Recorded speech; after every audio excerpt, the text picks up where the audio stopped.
Nah, itu maksud saya. Jadi tidak semua apa yang kalian dengar belum tentu itu menjadi realitanya. Jadi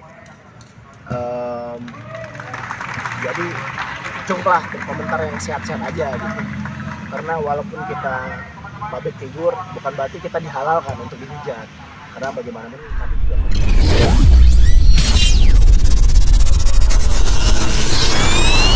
kita lihat pada setiap hujatan, apalagi kalau hujatan itu dari banyak orang, itu pasti akan mempengaruhi mental orang itu. Jadi karena itu harus dicegah. Jangan kita, apalagi sebagai selebritis, jangan melakukan tindakan-tindakan yang sebetulnya tidak pantas. Itu nomor satu. Karena kalau sudah demikian, otomatis seperti yang kita lihat dari pengalaman-pengalaman yang ada, itu netizen akan mengkritik. Yang dikritik, walaupun dia salah, dia akan tertekan. Apalagi kalau dia seorang selebritis, sangat tergantung pada masyarakat. Jadi kalau misalnya netizen sebagai masyarakat memberikan tanggapan yang negatif, maka otomatis karier dia terganggu. Dan ini akan membuat pengaruh yang besar.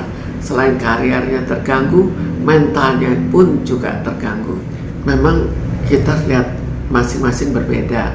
Ada yang betul-betul kuat sekali walaupun dia dikritik besar-besaran, tapi biasanya kalau sudah dikritik besar-besar tetap pengaruhnya besar. Lalu terjadi bahwa dia dikritik otomatis. Jadi kita harus tahu bahwa sekarang netizen itu otomatis mengkritik kalau kita melakukan perbuatan-perbuatan yang kurang pantas. Ya, sekarang karena itu ini semuanya apa yang terjadi, apakah betul media salah itu tidak sesuai dengan kenyataan atau apa yang terjadi. Jadi kalau memang media yang salah, ya media harus meralatnya. Netizen tidak terus mengkritik. Tapi sekarang kalau kita lihat kesan sekarang, kan kesannya dia tetap salah. Nah itu terjadi kritikan dari netizen.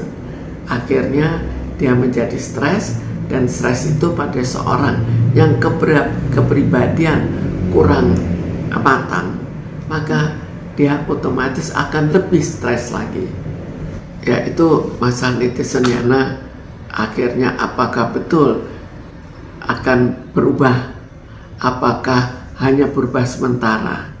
Jadi terkadang kita sulit untuk mengetahui apakah betul bisa berubah, karena biasanya perubahan itu tidak segera. Karena itu risiko dari perbuatan. Akhirnya terjadi kritikan dari netizen. Sekarang kita kembalikan, apakah bisa netizen dikurangi atau tidak bisa dalam hal kritikannya. Tapi jelas akan membuat suatu stres yang cukup berat, karena kritikannya berakibat pada karier, dan kritikannya juga berakibat pada tekanan pada dirinya, tekanan mental. Yang perlu itu menunjukkan tingkah laku yang baik, tapi menunjukkan tingkah laku yang baik harus untuk waktu yang cukup lama. Ini sulitnya. Kalau berlibur saja itu kan suatu rekreasi saja ya. Kalau berlibur itu suatu rekreasi. Kalau pergi dengan istri itu juga belum menjamin bahwa tidak akan ada perbuatan lain, perbuatan kekerasan lagi. Jadi ini yang akhirnya masih tanda tanya. Kalau betul-betul untuk waktu yang sangat lama, atau nggak usah sangat lama, cukup lama, kelihatannya baik terus, maka akan berhenti dengan sendirinya.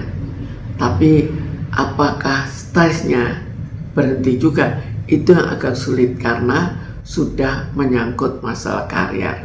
Jelas kalau jauh dari medsos juga akan otomatis mengurangi hujatannya. Jadi itu salah satu, tapi kariernya kan tetap terganggu ya. Saya pikir dari kedua belah pihak, biasanya kalau ada dua masalah, jadi antara biliar dan netizen, maka kedua-duanya harus memperbaiki diri. Kita tidak bisa menekankan pada satu. Jadi biliar pun harus menunjukkan bahwa dirinya tidak melakukan kekerasan lagi. Jadi betul-betul menunjukkan bahwa dirinya berubah, tapi itu pun makan waktu yang cukup lama untuk dipercaya oleh netizen. Netizen barangkali juga harus membatasi diri. Kalau terlalu menekan, ya dikurangilah. Setelah dikurangi, dilihat apakah berubah atau tidak. Kalau tidak berubah, kan tidak. Kalau sudah berubah, kan tidak perlu diserang terus menerus.